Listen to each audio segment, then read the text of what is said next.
প্রিয় ছাত্রছাত্রীরা, আজকে তড়িৎ প্রবাহ ও রাসায়নিক বিক্রিয়া যে চ্যাপ্টারটা ওটা কন্টিনিউ করছি আবার।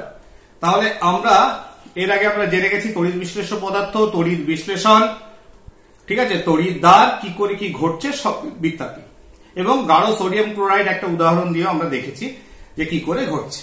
এইবার তোমরা ধরো জলের তড়িৎ বিশ্লেষণ করব। জল, বিশুদ্ধ জল, জলে যদি কিছু মিশে না থাকে তাহলে জল কি হয়? জল ভাঙে না, ঠিক আছে না? তাহলে জলের ভেতর কিছু মেশাতে হবে, অজৈব অ্যাসিড, ক্ষার বা লবণ, ঠিক আছে? তাহলে জলটা কি হয়? তারা ভাঙতে সাহায্য করে, নিয়ে জলের তড়িৎ বিশ্লেষণ হবে। এইবার আমি প্রথমে ওই সোডিয়াম ক্লোরাইডটা একটু মনে করিয়ে দিই। তাহলে যখন দেখো, বারে বারে ছবিটা আঁকবো না, হ্যাঁ, ছবিটা বারে বারে আঁকলে সময় অনেক বেশি নষ্ট হবে। তড়িৎদ্বার, নিষ্ক্রিয় তড়িৎদ্বার, ধরো প্ল্যাটিনাম, কারেন্ট চালনা করলাম, পজিটিভ মেরু, নেগেটিভ মেরু। সোডিয়াম ক্লোরাইড, গলিত NaCl, ঠিক আছে? তাহলে Na+, NaCl মানে কোন এই ধরনের ঘটনা যখন বলবে তড়িৎ বিশ্লেষণ কি ঘটছে কোন একটি বস্তুর, কোন একটা তড়িৎ বিশ্লেষ্য পদার্থ, ঠিক আছে, তখন এইভাবে লিখবে সোডিয়াম ক্লোরাইডের তড়িৎ বিশ্লেষণ হচ্ছে Na+, Cl- এ ভেঙে গেল। তাহলে ক্যাথোডে Na+ এলো, অ্যানোডে Cl- গেল। তাহলে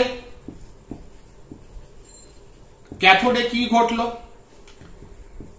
Na+ গেছে। অ্যানোডে কি ঘটেছে? তাহলে আমরা তড়িৎ বিশ্লেষণের যে বিভিন্ন বৈশিষ্ট্যগুলো তাতে বলেছি, তড়িৎ চালনা করেছি ব্যাটারির সাহায্যে, ডাইরেক্ট কারেন্ট। তড়িৎ বিশ্লেষ্য পদার্থ ভেঙে গেছে, ক্যাটায়ন এবং অ্যানায়ন দিয়েছে। ক্যাটায়ন ক্যাথোডে গেছে, অ্যানায়ন অ্যানোডে গেছে। ক্যাটায়ন প্লাস ইলেকট্রন নিয়েছে কোন ধরনের তড়িৎদ্বারের কাছ থেকে? নিষ্ক্রিয় তড়িৎদ্বারের কাছ থেকে, যে ইলেকট্রন দেওয়া নেওয়া শুধু করবে। এখানে প্ল্যাটিনাম নিয়েছে নিষ্ক্রিয় তড়িৎদ্বার, ইলেকট্রন নিয়েছে, নিয়ে সোডিয়াম ধাতু উৎপন্ন করেছে। এটা সলিড,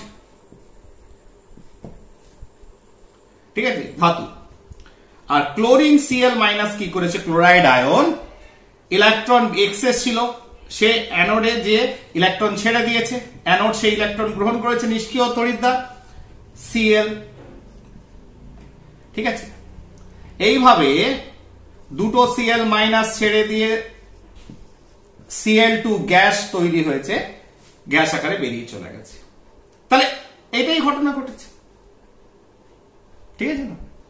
এইখানটাই ঘটনা শেষ, তড়িৎ বিশ্লেষণ হয়ে গেল, সোডিয়াম ক্লোরাইড ভেঙে গেল, সোডিয়াম ক্লোরাইডের অস্তিত্ব থাকলো না, সোডিয়াম ধাতু তৈরি হলো, ক্লোরিন গ্যাস উৎপন্ন হলো, ঠিক হয়ে গেল তড়িৎ বিশ্লেষণ কার? গলিত সোডিয়াম ক্লোরাইডের। এইবার জলের তড়িৎ বিশ্লেষণ যখন করব, এখানে একটা ইন্টারেস্টিং পার্ট রয়েছে, ঠিক আছে? ধরো জল, জলের ভেতর H2O, একটু NaCl মেশালাম, সোডিয়াম ক্লোরাইড। তোমাদের আছে কিনা দেখি, বইতে দেখি।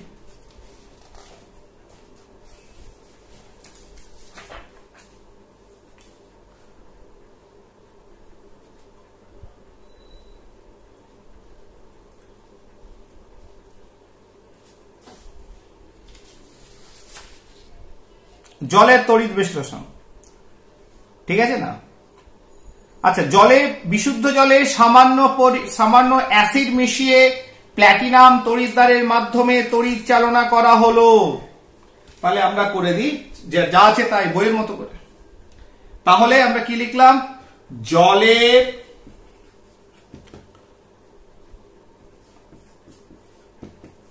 তড়িৎ বিশ্লেষণ, ঠিক আছে। কি তড়িৎদ্বার দিলাম? প্ল্যাটিনাম, ঠিক, প্ল্যাটিনাম তড়িৎদ্বার দিয়ে করছি। এইবার জলের সঙ্গে ধরো একটু সালফিউরিক অ্যাসিড মেশানো আছে, তাহলে তাহলে তড়িৎ বিশ্লেষ্য পদার্থ ভালো দেখা যাচ্ছে না না,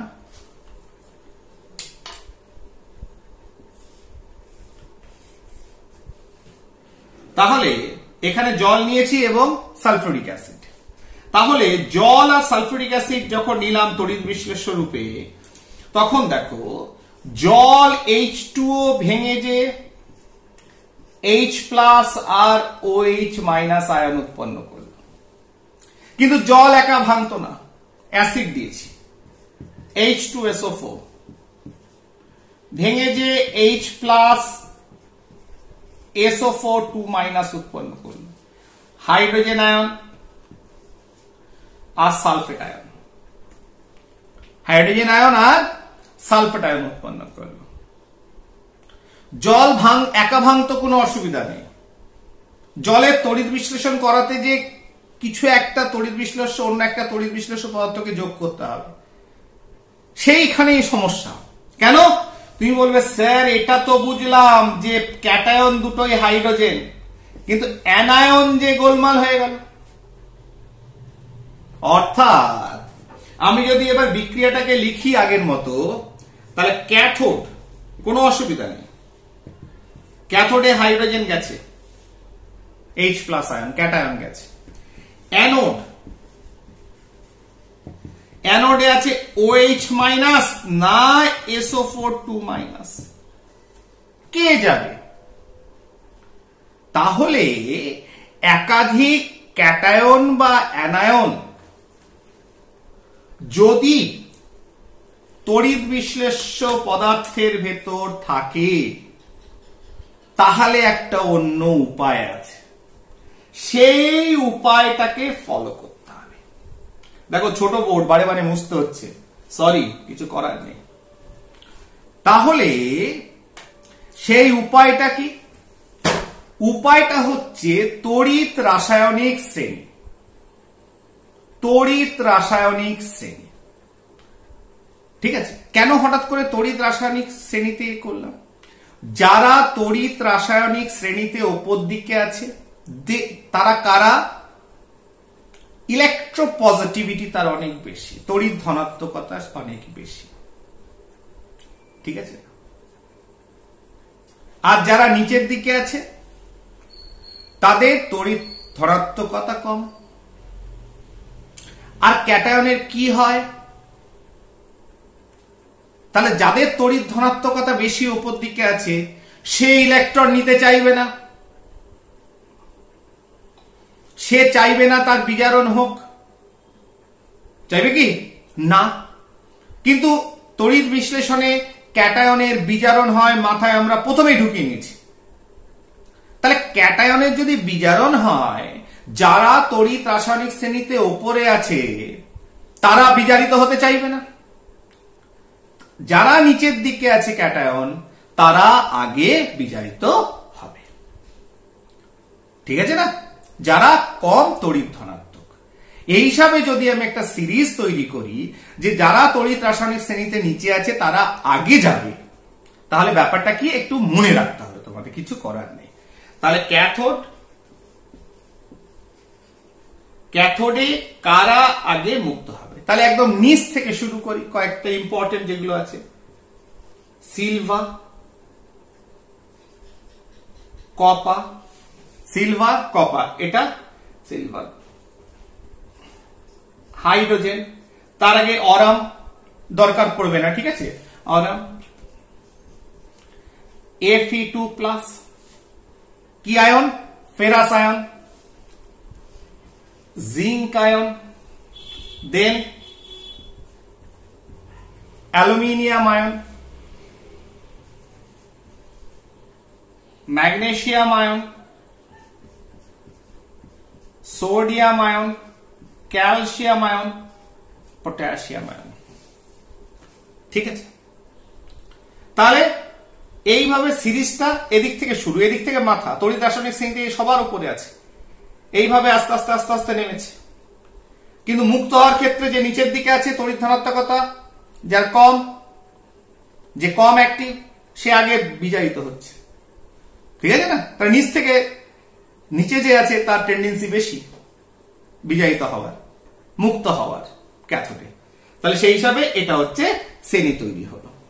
একইভাবে অ্যানোড, যদি ভাবি এদিকে অ্যানোড আছে,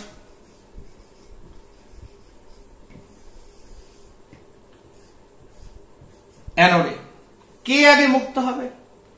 যা তড়িৎ, অ্যানোডে কি হয়? জারণ হয়। জারণ মানে ইলেকট্রন ছাড়ে। ইলেকট্রন ছাড়া মানে যা তড়িৎ ঋণাত্মকতা কম, মানে টেনে ধরে রাখবেন ইলেকট্রনকে, সেই ভালো ছাড়বে। তাহলে যা তড়িৎ ঋণাত্মকতা কম সেই হিসাবে অ্যানোডে সে আগে যেহেতু রিলিজ হবে, একটা সিরিজ তৈরি হবে। Hydroxyl, iodide, bromide, hydroxyl, iodide, bromide, chloride,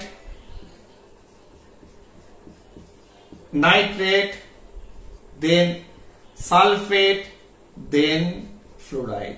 fluorine প্রচন্ড তড়িৎ ঋণাত্মক, ঠিক না? সে কিছুতেই ছাড়তে চাইবে না এই ইলেকট্রনটাকে, কিন্তু কিছু করার নেই। অ্যানোডে তার মাথার নেগেটিভ মুক্ত করতে হলে সেটাকে ছাড়তে হবে। তাহলে সেই হিসাবে hydroxyl, iodide, bromide, chloride, nitrate, sulphate, fluoride, ঠিক আছে? তাহলে এটা হলো সেই এটা, আর এদিকে মুক্ত হওয়ার এটা হলো।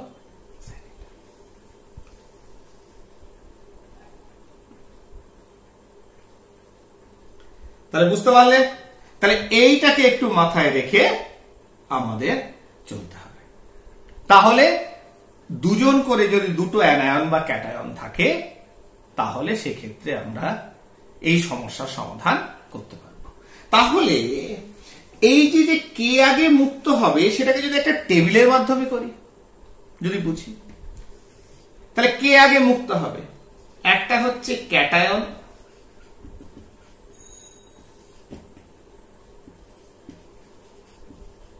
একাধিক থাকলে, আরেকটা হচ্ছে অ্যানায়ন, একাধিক থাকলে।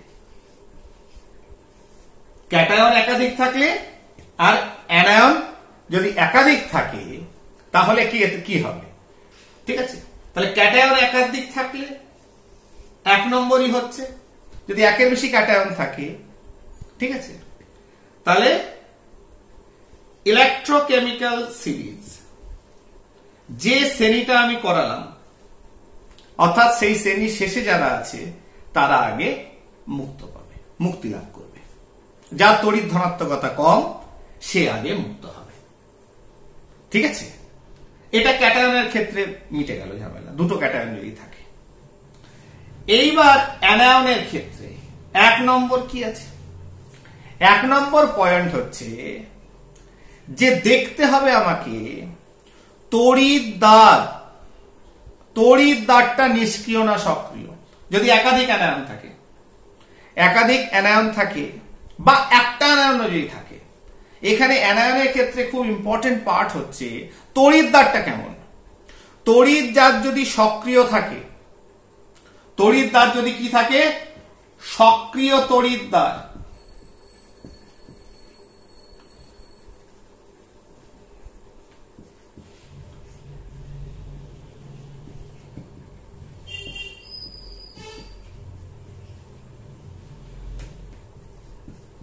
হলে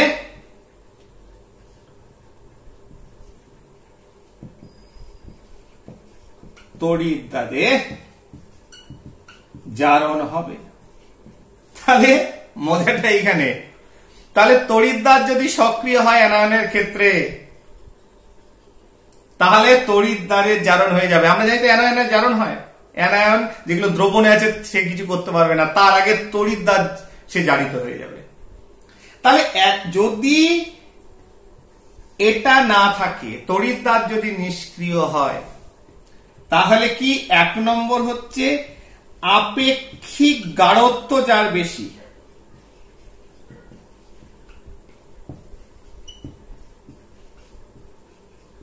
অর্থাৎ গাঢ় দ্রবণের ক্ষেত্রে যে গাঢ় সে আগে যাবে, সেই অ্যানায়নটা।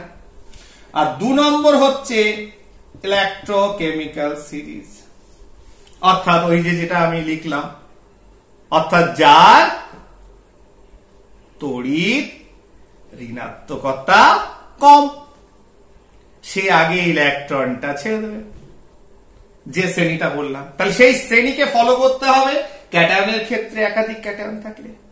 আর অ্যানায়নের ক্ষেত্রে যদি সক্রিয় তড়িৎদ্বার হয়, তাহলে সে থাকলে অন্য কোনো দ্রবণে অ্যানায়ন যাবে না অ্যানোডে।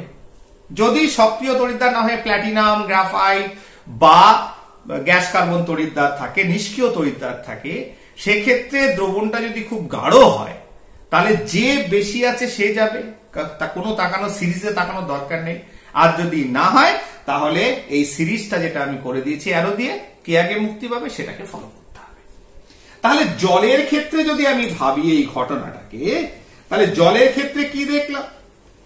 জলের ক্ষেত্রে আমি দেখলাম যে জল H2O, H plus OH minus, H2SO4 মিশিয়েছি সালফিউরিক অ্যাসিড একটু, H প্লাস SO4 2 মাইনাস। তাহলে ক্যাটায়ন তো একই আছে, প্রবলেম নেই। অ্যানায়ন দেখো দুটো আছে, তার ভেতর আমরা ওই শ্রেণীটাকে ফলো করব। শ্রেণীটা ফলো করলে কে? হাইড্রক্সিল আয়ন, তার ঋণাত্মকতা কম, সে আগে ইলেকট্রনটা ছেড়ে দেবে, কারণ ঋণাত্মকতা বেশি হলে টান টেনে ধরে রাখবে, দিতে যাবে না।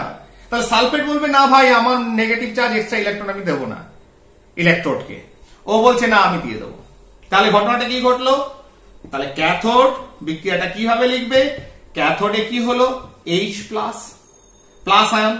তাহলে ক্যাটায়নে কি হয়? বিজারণ হয়। বিজারণ মানে প্লাসটাকেও যদি আমি নালিফাই করি, যদি প্লাস চার্জটাকে তুলে দিতে হয়, ইলেকট্রন গ্রহণ করলে H। এইভাবে দুটো হাইড্রোজেন আরেকটা H, কেন একটা H থাকতে পারে না, দুটো মিলে হাইড্রোজেন গ্যাস উৎপন্ন করলো। অ্যানোড,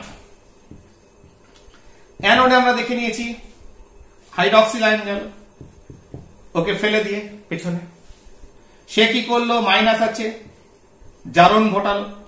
জারণটি কি করলো? OH। কিন্তু OH বলে যে একটা জোট পরমাণুর, এরকম এর কোনো অস্তিত্ব নেই। এইভাবে OH OH এর তো অসংখ্য হচ্ছে, OH OH মাইনাস, ওই চারটে OH মিলে কি তৈরি করলো? O2।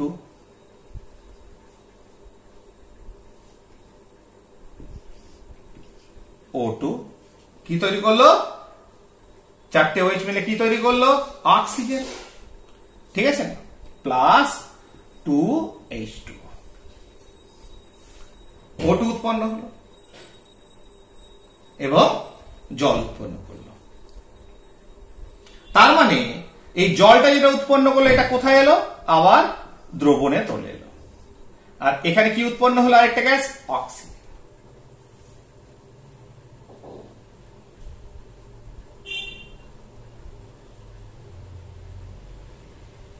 ঠিক আছে, তাহলে H2 উৎপন্ন হলো আর অক্সিজেন গ্যাস উৎপন্ন হলো। তাহলে জলের তড়িৎ বিশ্লেষণ যখন করলাম অ্যাসিড মিশিয়ে প্ল্যাটিনাম তড়িৎদ্বারের সাহায্যে, ক্যাথোডে হাইড্রোজেন গ্যাস মুক্ত হলো আর অ্যানোডে অক্সিজেন গ্যাস মুক্ত হলো। তাহলে হয়ে গেল জলের তড়িৎ বিশ্লেষণ। ঠিক আছে, ফাইন। এইবার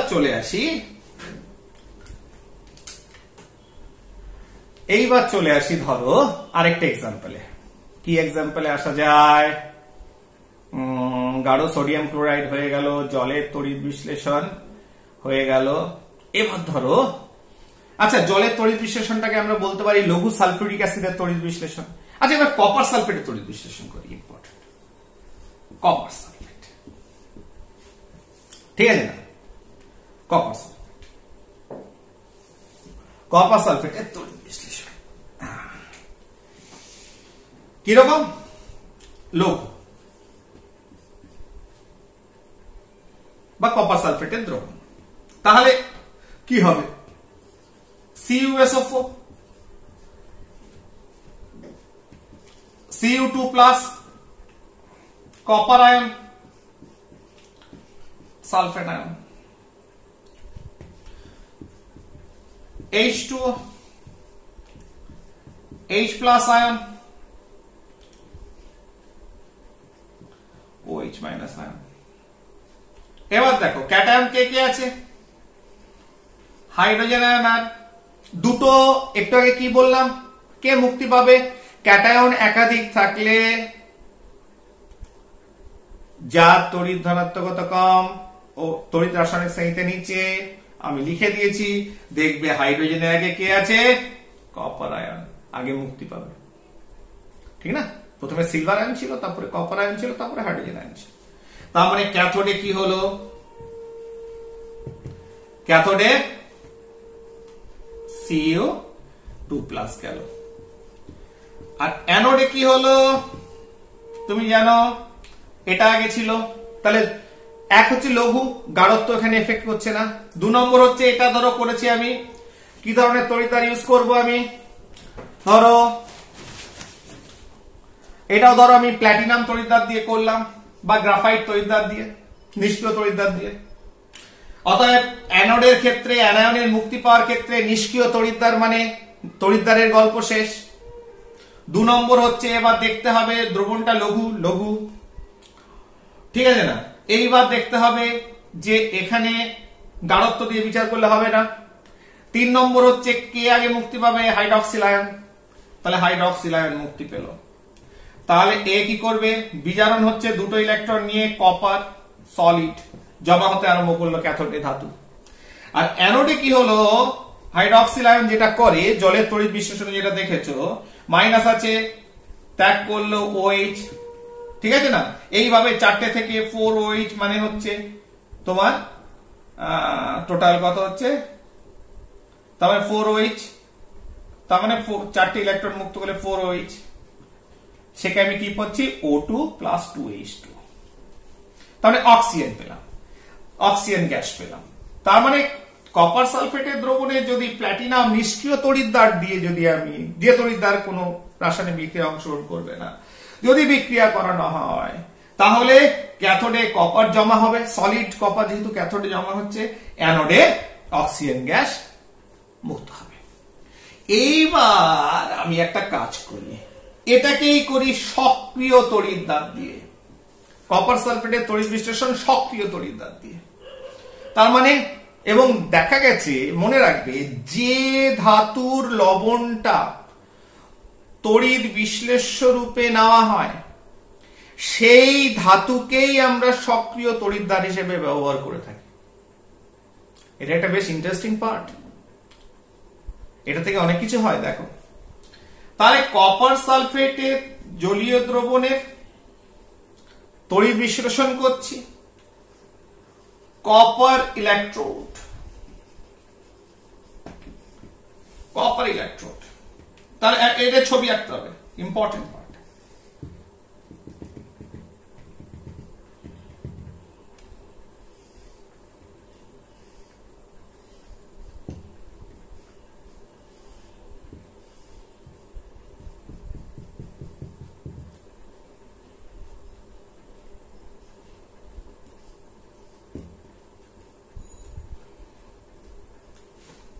ঠিক আছে, এবার এই সব কপার ইলেকট্রোডটাকে কোথায় রাখা হয়, অ্যানোড। কি রেখেছি, তামা। এটা ধরো রেখেছি প্ল্যাটিনাম, নিষ্ক্রিয় একটা ইলেকট্রোড, এই ক্যাথোডটাকে, ঠিক আছে। এবার কপার ভাঙলো, CuSO4, Cu2 plus SO4 2 minus, জল আছে H2O, ভাঙলো H প্লাস OH মাইনাস। ক্যাটায়নের ক্ষেত্রে দুটো থাকলে আমরা জানি হিসেব মতো ওই সিরিজটা শ্রেণীটা হিসেবে, শ্রেণীর নিচে আছে যে ক্যাথোড, কপার, কপার আয়ন গেল, দুটো ইলেকট্রন নিল, কপার সলিড, কপার পরিণত হলো।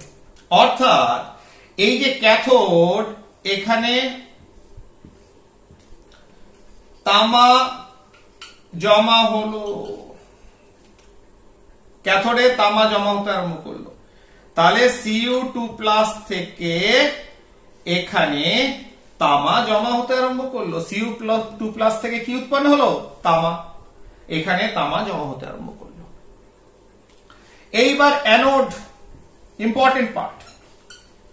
অ্যানোডের ক্ষেত্রে আমি তখন বলেছিলাম অ্যানায়নের মুক্তি পাওয়ার ক্ষেত্রে যদি সক্রিয় অ্যানোড থাকে তাহলে অ্যানোডের জারণ আগে হয়ে যাবে।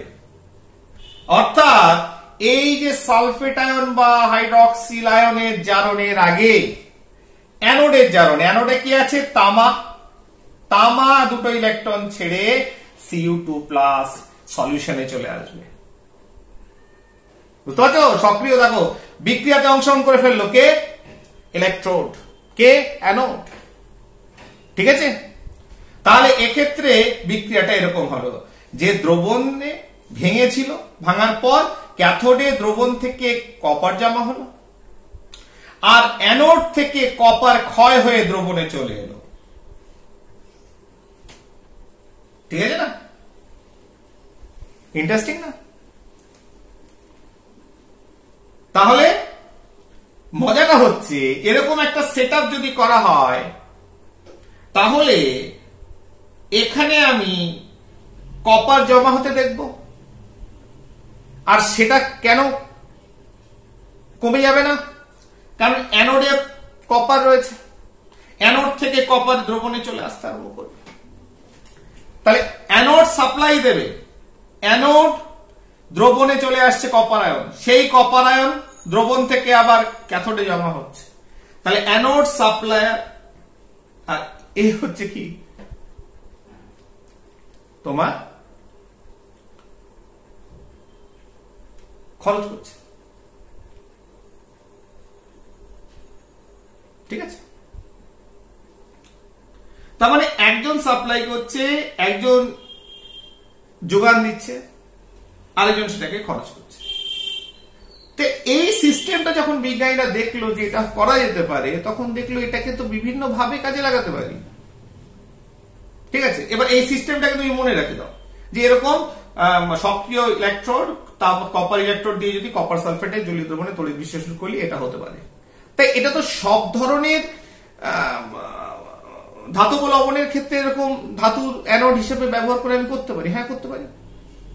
তাই এটাকে তো একটা জিনিসে কাজে লাগানো যেতে পারে, যেহেতু সেটা পরবর্তীকালে কাজে লাগানো হয়েছিল। এটা আমি দেখাচ্ছি এখন। এরপরে চলে আসছি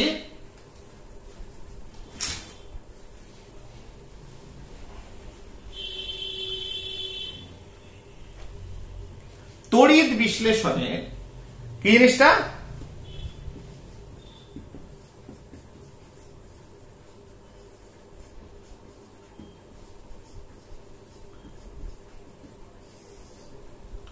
তড়িৎ বিশ্লেষণের ব্যবহার। তড়িৎ বিশ্লেষণের ব্যবহার। ঠিক আছে? প্রথমে হচ্ছে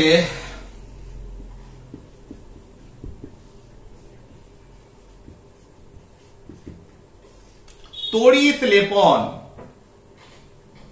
লেপন মানে লেপে দেওয়া। কার সাহায্যে? তড়িতের সাহায্যে। ঠিক আছে না? ব্যাপারটা কিরকম দেখো, তোমাকে বলা হলো যে কোন একটা ধরো একটা লোহার পাইপ আছে, সেটা জং পড়ে যাচ্ছে, রাস্টিং হচ্ছে। ঠিক আছে না? রাস্ট মানে জানো হাইড্রেটেড ফেরিক অক্সাইড। তা রাস্ট পড়ে যাচ্ছে, তার কারণ হচ্ছে একটা সক্রিয় মেটাল হচ্ছে লোহা, তা সেটা বাতাসে জলীয় বাষ্প রয়েছে, অক্সিজেন রয়েছে, এগুলো দ্বারা এগুলোর সঙ্গে বিক্রিয়া করে জং হয়ে পড়ে যাচ্ছে, নষ্ট হয়ে যাচ্ছে। তাই এটাকে কি করতে হবে? রং করে দাও, যাতে এগুলো কন্ট্যাক্টে না আসতে পারে। রং আর কদিন থাকে? তাই একটা পার্মানেন্ট সলিউশন যদি এবং দেখা এবং তার সঙ্গে একটা পার্মানেন্ট সলিউশন যদি করতে হয়, তাহলে একটা ধাতুর প্রলেপ দিয়ে দাও, যে ধাতুটা লোহার মতো সক্রিয় নয়, যে ধাতুটা চট করে জলীয় বাষ্প বিভিন্ন গ্যাস দ্বারা আক্রান্ত হবে না। কি করে করবে?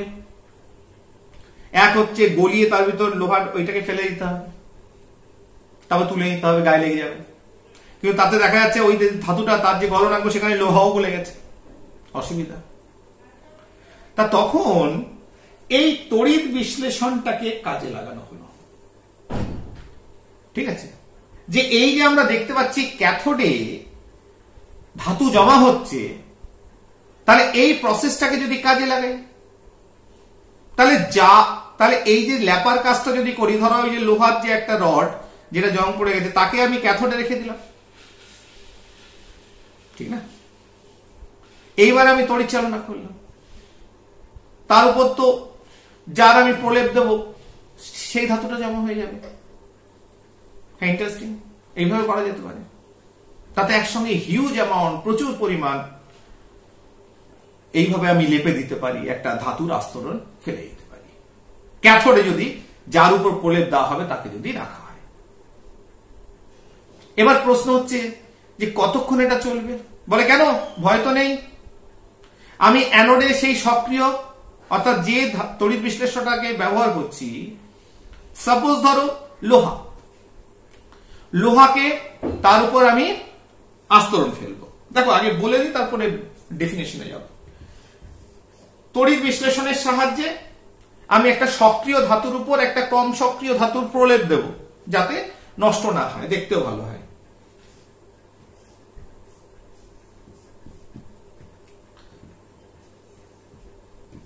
এটা ক্যাথোড। ক্যাথোডে আমরা জানি ক্যাটায়ন অর্থাৎ মেটাল আয়ন যেগুলো, সেগুলো জমা হয়।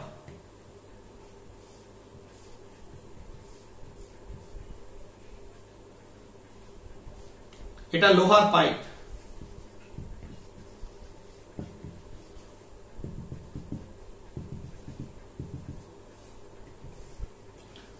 কপার সালফেটের জলীয় দ্রবণ, ভালো কথা, ঠিক আছে না? এবার তড়িৎ চালনা করলাম, ধরো এটা রাখলাম প্ল্যাটিনাম, ঠিক আছে না? হলো, তড়িৎ চালনা করলাম। এইবার তোমার ক্যাথোডে কি হলো? কপার আয়ন, দুটো ইলেকট্রন, তোমার কি করলো? 2+ দুটো ইলেকট্রন নিয়ে এখান থেকে কপার জমা হলো। তাহলে যখনই ক্যাথোডে জমা হলো, তাহলে এই লোহার পাইপের উপর তামার আস্তরণ পড়লো। লোহার পাইপের উপর কি হলো? তামার একটা আস্তরণ পড়লো। লোহার পাইপটাকে তুলে নিলাম, সুন্দর লোহার উপর তামার একটা আস্তরণ ফেলে দিয়েছে, ঠিক আছে না? কিন্তু সমস্যা হচ্ছে যে খানিকক্ষণ বাদে দ্রবণে তো শেষ কপার আয়ন। তখন মাথায় এলো যে না, এটা প্ল্যাটিনাম না করে এখানে কপার দিয়ে দিই, সেটা বিশুদ্ধ হোক অবিশুদ্ধ পাত হোক, কোনো অসুবিধা নেই। সবসময় পিওর দিতে হবে না, অবিশুদ্ধ একটা পাত দিয়ে দিয়েছে, কপারের পাত। কেননা ওখান থেকে শুধুমাত্র আমি জানি তো যে এখানে যদি একই, যেহেতু কপার সালফেট হচ্ছে কপারের লবণ, অতএব সেই ধাতুটার তামার যদি পাতকে আমি অ্যানোড আকারে ব্যবহার করি, তাহলে সেটা সক্রিয় ইলেকট্রোড হিসেবে কাজ করবে, অ্যাক্টিভলি পার্টিসিপেট করবে। তাহলে অ্যানোডে কি হবে? অ্যানোডে কপারটা ইলেকট্রন ছেড়ে দিয়ে কপার আয়ন আকারে চলে আসবে। অতএব এখানে যে তামা জমা হচ্ছিল তার সাপ্লায়ার হয়ে গেল কে? অ্যানোড। আর চিন্তা নেই। এবার এটা ইন্ডাস্ট্রিতে নিয়ে যাও, ইন্ডাস্ট্রিতে তামার প্রলেপ দিচ্ছে, অ্যানোডে তোমার তামার পাত রেখে দিয়েছে, তার ভিতরে হয়তো অন্য কোনো ধাতু মিশে আছে, থাকুক না কেন, তার জন্য হয়তো অন্য ব্যবস্থা করে রেখেছে, সেখানে একটা ব্যাগ ফ্যাগ দিয়ে রেখেছে, সেই ব্যাগের ভিতর কাদা আকারে সেগুলো জমা আছে অ্যানোড মাড হিসেবে, এবং বাকি কপারটা আসতে আরো তারা তো আসবে না, শুধু তামাটা আসবে। তাহলে তামা সাপ্লায়ার জমা হচ্ছে ক্যাথোডে, আর ক্যাথোডে কি রাখছি? যার উপর প্রলেপ দেব। লোহার বালতি তামার বালতি হয়ে গেল প্রলেপ, ঠিক আছে? একটা সাইকেলের হ্যান্ডেল, ডুবিয়ে দাও, তামার হ্যান্ডেল হয়ে গেল, কারণ তামার প্রলেপ পড়ে গেছে, পুরো প্রলেপটা তামার হয়ে গেল। আর সাপ্লায়ার কে? অ্যানোড। তাহলে এইভাবে আমরা তড়িৎ লেপন করে থাকি। তাহলে তড়িৎ লেপনটা জিনিসটা কি হলো?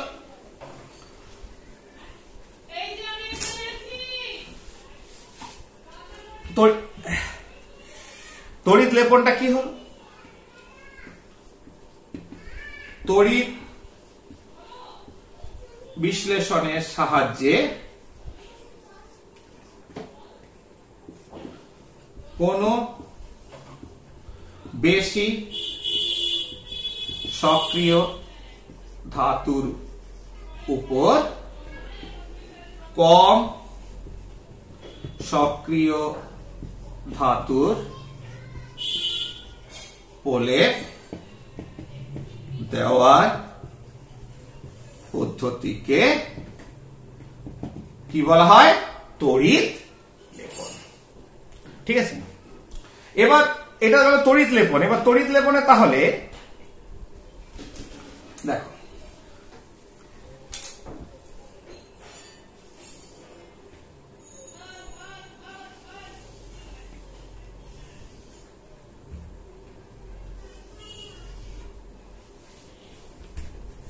তাহলে ধরো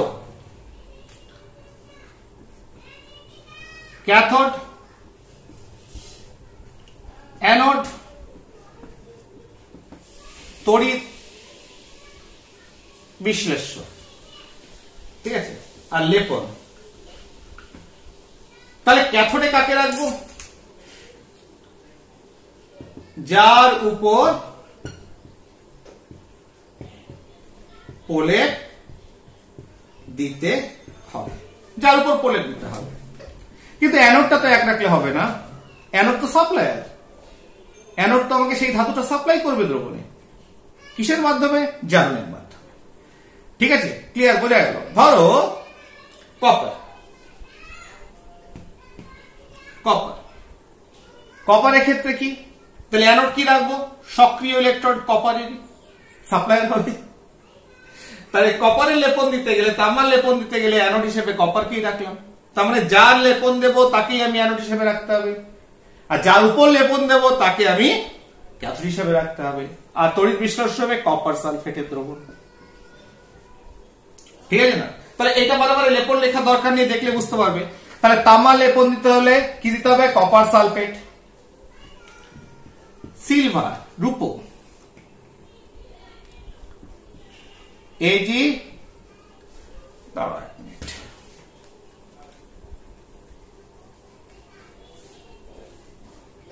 পটাশিয়াম, আর্জেন্টো সায়ানাইড এর দ্রবণ দিলে। তারপরে নিকেল, নিকেল সালফেট, নিকেল দিলে কি দিলে? Nickel sulphate. সোনা, পটাশিয়াম অরো সায়ানাইড। আর কি আছে? কপার হয়ে গেল ক্রোমিয়াম, Cr2SO4 ক্রোমিক সালফেট। তারপরে দস্তার যখন প্রলেপ দিই এটাকে বলে, দস্তার প্রলেপকে বলে গ্যালভানাইজেশন। কি বলে? দস্তার প্রলেপকে একটা স্পেসিফিক নাম আছে, গ্যালভানাইজেশন। দস্তার প্রলেপ দিলে তড়িৎ বিশ্লেষ্য পদার্থ কি রাখবো? অ্যানোড তো এই ধাতুগুলোই রাখছি। ঠিক আছে, জিঙ্ক সালফেট বা জিঙ্ক ক্লোরাইড। তাহলে মোটামুটি বিভিন্ন ধাতুর যে প্রলেপ কোনটা কি রাখছি এই চার্টের মাধ্যমে তোমরা কিন্তু দেখতে পাচ্ছ। এবার দেখো এই প্রসেসটাকে আমি কোন একটা ধাতু আছে, ধরো কপার, দেখো তো এটাকে এক্সপ্লেন করার কিছু নেই। কপার, বিশুদ্ধ কপার তৈরি করব। তাহলে বিশুদ্ধ কপার তৈরি করলে এখানে কপার সালফেটের দ্রবণ নিলে, অ্যানোড, ক্যাথোড, অ্যানোড, এখানে কি হলো, অবিশুদ্ধ তামা নাও, এখানে নাও বিশুদ্ধ তামা। তাহলে কি হলো, প্রসেস তুমি জানো।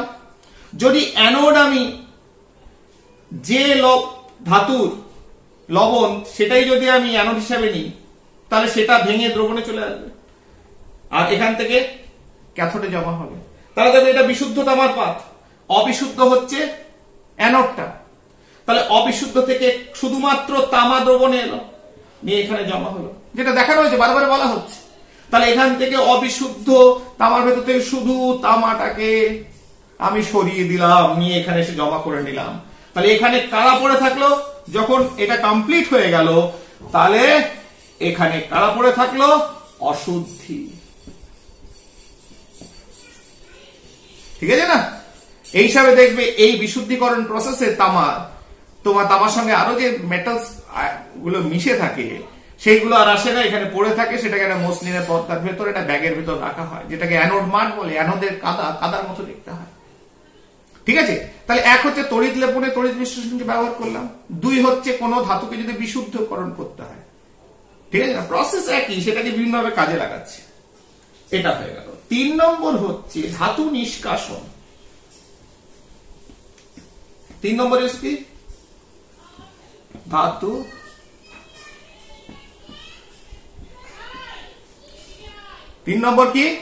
ধাতু নিষ্কাশন। এই তড়িৎ বিশ্লেষণের সাহায্যে যারা তীব্র এরকম ধাতু যারা ইলেকট্রোকেমিক্যাল সিরিজে উপর দিকে রয়েছে, তড়িৎ ধনাত্মক মৌল, sodium calcium, magnesium, potassium, aluminium, এই ধরনের ধাতুগুলো যখন এরা তো একা থাকে না, অক্সাইড বা কোনো যৌগ তৈরি করে আছে, তাদের থেকে এই ধাতুগুলোকে বার করে আনতে এই পদ্ধতিটাকে তড়িৎ বিশ্লেষণকে কাজে লাগানো হয়ে থাকে। কেন, কি বৃত্তান্ত ইত্যাদি, সেটা মেটালজি যে চ্যাপ্টার রয়েছে সেটা ক্লাস 10-এ যেটুকু আছে অতটা বুঝবে না, তার পরবর্তীকালে যখন 11-এ উঠবে সেটাকে আরো ভালো বুঝতে পারবে, যখন আমরা ধাতু নিষ্কাশন মেটালজি পড়ব। তাহলে এইবার তড়িৎ বিশ্লেষণে তোমাদের বইয়ে দেখি কি আছে। এক্সট্রাকশন অফ মেটাল, কপার, তামা নিষ্কাশন, কপার, তামা নেই তো, অ্যালুমিনিয়াম, সরি, এখান থেকে টুক করে প্রশ্ন দিয়ে দেয়, সবকিছু ইম্পর্টেন্ট। পাতা প্রথম থেকে শেষ পর্যন্ত প্রত্যেকটা অক্ষর ধরে ধরে পড়বে, যে বই পড়বে একটু ভালো বই পড়বে, যাতে ভুল কম আছে, পাতা ধরে পড়বে, অক্ষর থেকে পড়বে। ABCD যেমন মাঝখানে এন বাদ দিয়ে হয় না, বিজ্ঞানও তাই। ওই মাঝখানে একটা লাইন বাদ দিয়ে দিলাম, ওখানে 1 নম্বর চলে গেল, হয়তো হবে না। ঠিক আছে? তাহলে অ্যালুমিনিয়াম থেকে Al2O3, অ্যালুমিনা, একে গলাতে হয়। ঠিক আছে না? এর গলনাঙ্ক অনেক। তাহলে এটাকে 20% নি তড়িৎ বিশ্লেষণ করার আগে। ঠিক আছে? এর সঙ্গে 60%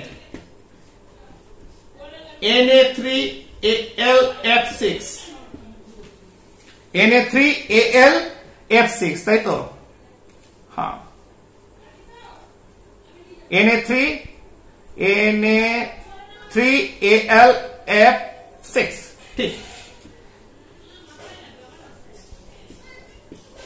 ক্রায়োলাইট, মিনারেল, খনিজ পদার্থ, কোথায় বেশি পাওয়া যায়? গ্রিনল্যান্ড। কোথায় পাওয়া যায়? গ্রিনল্যান্ড। কেমন দেখতে?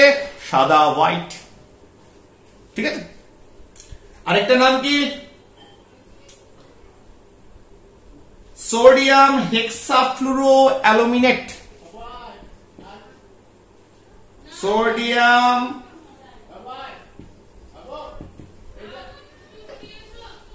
হেক্সাফ্লুরো অ্যালুমিনেট। আরেকটা কি? 20% ক্যালসিয়াম ফ্লুরাইড CaF2 যোগ করা হয় গলনাঙ্কটাকে কমানোর জন্য। 900 থেকে 950 ডিগ্রি সেলসিয়াস উষ্ণতায় গলানো হয় একে। গলানোর পর তো এটাকে ফুলস্পারও বলে, ক্যালসিয়াম ফ্লুরাইড এর তড়িৎ বিশ্লেষণ করা হয়। তাহলে এইটা থেকে প্রশ্ন দিয়ে দেয় অ্যালুমিনিয়ামের তড়িৎ বিশ্লেষণে কি কি জিনিস মেশানো হচ্ছে, বা অ্যালুমিনিয়ামের সঙ্গে কি কি মেশানো হয়, টেম্পারেচার কখন রাখা হয়, কত রাখা হয়। যেন লাইন বাদ দিলে চলবে না যে এটা বাদ দিয়ে বাকিটা পড়লাম, যে অ্যালুমিনিয়ামের তড়িৎ বিশ্লেষণে সাহায্যে অ্যালুমিনিয়াম নিষ্কাশন করা হয়, তড়িৎ বিশ্লেষণের সাহায্যে অ্যালুমিনিয়াম নিষ্কাশন করা হয়, তিনবার মুখস্থ করে নিলাম। কিন্তু প্রশ্ন তো এখানে কি আছে, ঠিক আছে না? Everything is important. বই ছোট পাতলা হয়েছে কিন্তু প্রত্যেকটা অক্ষর ইম্পর্টেন্ট হয়ে গেছে। এইবার তড়িৎ বিশ্লেষণ করলে কি হবে, Al2O3 ভাঙিলাম, ভেঙে গেল, কেউ নেই, গলেছে, একা আছে, অন্য কোন আয়নের ইন্টারফারেন্স নেই, ঝামেলা নেই, ঝঞ্ঝাট নেই। 2Al3+ আর তিনটে অক্সাইড আয়ন 2-। এবার ক্যাথোড, ক্যাথোডে কি হলো, 2Al3+। দেখো প্লাস আছে, ইলেকট্রন নেবে, কটা নেবে, তিনটে, তিনটে প্লাস আছে মানে তিনটে ইলেকট্রন নেবে, আর দুটোর জন্য কটা নেবে, 6টা ইলেকট্রন।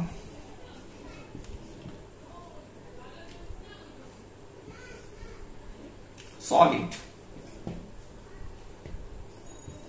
O2- তিনটে, মাইনাস মানে ইলেকট্রন ছাড়বে, দুটো মাইনাস মানে দুটো ইলেকট্রন ছাড়বে, আর তিনটে আছে বলে 3-2 6টা ইলেকট্রন ছাড়লো,